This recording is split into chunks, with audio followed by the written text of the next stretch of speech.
Hello बच्चों, आप सबका एक बार फिर से स्वागत है। तो कैसे हो आप सब? आई होप आप सब अच्छे होंगे और आप सबकी पढ़ाई भी अच्छी चल रही होगी।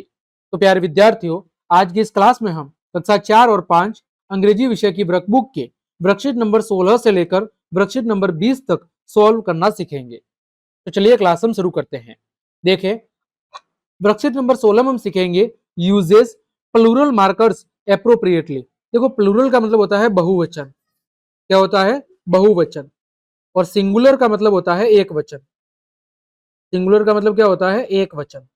यानी जिस शब्द से हमें किसी वस्तु के एक होने का ज्ञान होता है उसे कहते हैं सिंगुलर, और जिस शब्द से हमें किसी वस्तु के एक से ज्यादा होने का बोध होता है उसे कहते हैं प्लूरल। एक वचन मतलब एक वस्तु की बात हो रही है, और प्लूरल का मतलब बहुवचन यानी एक से ज्यादा की बात हो रही है। देखो, look at the pictures and write their plural forms. आपको चित्रों को देखना है और उनका बहुवचन वाला रूप लिखना है। क्या लिखना है? बहुवचन रूप लिखना है। जैसे पहला चित्र है केट। केट यानी बिल्ली, तो बिल्ली का क्या होगा? बिल्लियों। तो इसका बहुवचन क्या होगा? कैट्स। दूसरा है कप। कप यानी जग। जग का बहुवचन क्या होगा? जगो। तो क्या हो जाएगा? CUPS, cups. फिर मैंगो। मैंगो यानी आम। इसका बहुवचन क्या होगा? मैंगोज यानी आमो। फिर चौथा बॉक्स। बॉक्स एक बक्से की बात हो रही है, तो एक से ज्यादा बक्सों की बात होगी तो बॉक्सेस। फिर टोमेटो, एक टमाटर की बात हो रही है, एक से ज्यादा टमाटर की बात होगी तो टोमेटोज। फिर एक बस की बात हो रही है तो बस, एक से ज्यादा बसों की बात होगी तो बसेस। फिर फॉक्स यानी लोमड़ी। एक लोमड़ी की बात हो रही है तो फॉक्स, एक से ज्यादा लोमड़ी की बात होगी तो क्या होगा? फॉक्सेस। फिर बैट यानी बल्ला। एक बैट की बात हो रही है तो बैट, एक से ज्यादा की बात होगी तो बैट्स। फिर हॉर्स यानी घोड़ा। जब घोड़ों की बात होगी तो क्या होगा? हॉर्सेस। फिर एक बुक की बात हो रही है तो बुक, एक से ज्यादा बुक की बात होगी तो बुक्स। ठीक है, आगे बढ़े। Worksheet number 17, uses pronouns appropriately. Pronouns का मतलब होता है सर्वनाम। क्या होता है? सर्वनाम। यानी कि जो नाउन के स्थान पर प्रयुक्त होते हैं। नाउन मतलब संज्ञा के स्थान पर, जो नाउन के स्थान पर यूज होते हैं उन्हें क्या कहते हैं? उन्हें हम सर्वनाम कहते हैं। जो संज्ञा शब्द के स्थान पर प्रयुक्त होते हैं उन्हें हम सर्वनाम कहते हैं। लुक एट द पिक्चर्स, चित्रों को देखिए, and complete the sentences using he and she. देखो, ही किसके लिए लगता है?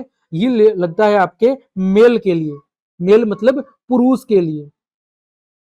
और सी किसके लिए लगता है? फीमेल के लिए। फीमेल मतलब स्त्री के लिए। आ गया? पुल्लिंग के लिए आपको ही लगाना है मेल के लिए, और महिला के लिए आपको क्या लगाना है? सी लगाना है। देखो, पहले चित्र में क्या दिख रही है आपको? महिला दिख रही है, तो क्या लिखेंगे? सी। सी इज अ पेंटर, वह एक चित्रकार है। फिर दूसरे चित्र में क्या है? आदमी दिख रहा है, तो क्या लिखेंगे? He is a मैसून। मैसून का मतलब होता है कारीगर या मिस्त्री। सी क्या दिख रहे हैं? एक बालिका दिख रही है, तो सी इज अ प्लेयर। प्लेयर का मतलब क्या होता है? खिलाड़ी। फिर डी में क्या दिख रही है? लड़की दिख रही है, सी इज अ सिंगर। सिंगर का मतलब क्या होता है यहाँ पर? गायिका। फिर अगला एक बालक है, क्या कर रहा है? डांस कर रहा है, तो he is a dancer. Dancer का मतलब क्या होता है? नर्तक, नाचने वाला। अगला, he is a writer. Writer का मतलब क्या होता है? लेखक। वह क्या है? एक लेखक है। तो यानी पुल्लिंग के लिए आपको ही लगाना है, और स्त्रीलिंग के लिए क्या लगाना है? आपको सी लगाना है। आगे worksheet number 18, identifies animal names in context. आपको जानवरों के नामों को पहचानना है।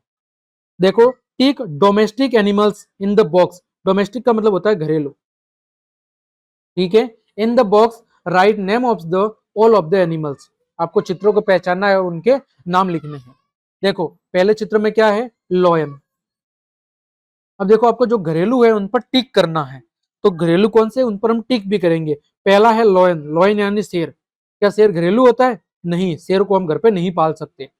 दूसरा है काऊ। काऊ यानी गाय। गाय क्या है? एक घरेलू जानवर है।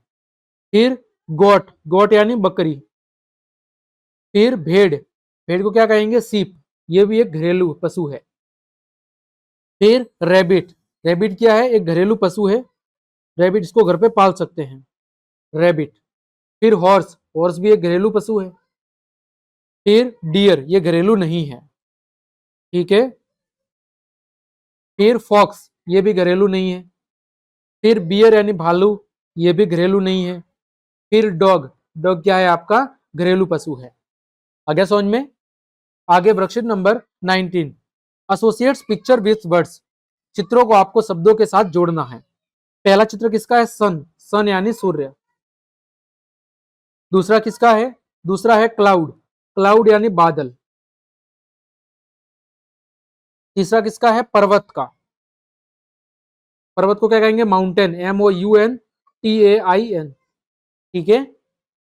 चौथा है आपके किसका? बारिश का,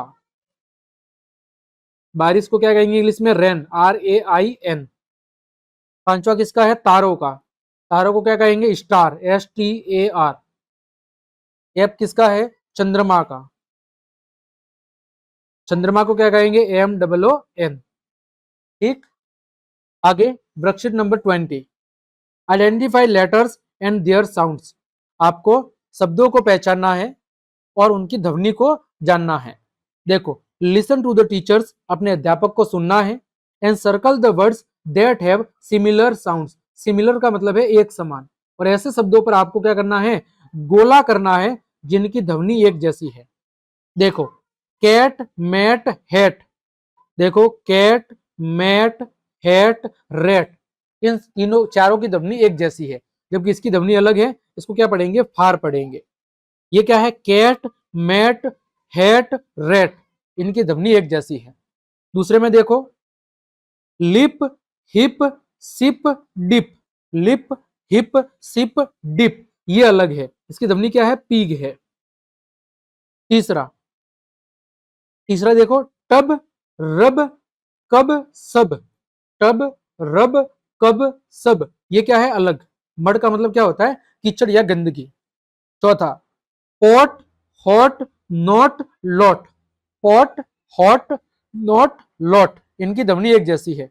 ये है मॉप, मॉप अलग है, ये क्या है? आपका अलग है। आगे पांचवा क्या है? Red, fed, bed, led, red, fed, bed, led, mat आपका अलग है। छठा, dog, fog, hog, log, dog, fog, hog, log, ये चारों एक जैसे हैं कि गोट आपका अलग है। तो इस तरह हमने आज की इस वर्कशीट में वर्कशीट नंबर 16 से लेकर वर्कशीट नंबर 20 तक सभी को बहुत अच्छे से सॉल्व करना सीखा है। उम्मीद करता हूं सभी वर्कशीट आपको अच्छे समझ में आ गई होगी। तो क्लास देखने के लिए आप सभी का धन्यवाद। यदि आपको मेरी क्लास और ये मेहनत पसंद आई है तो फिर लाइक, कमेंट, शेयर और सब्सक्राइब जरूर करें।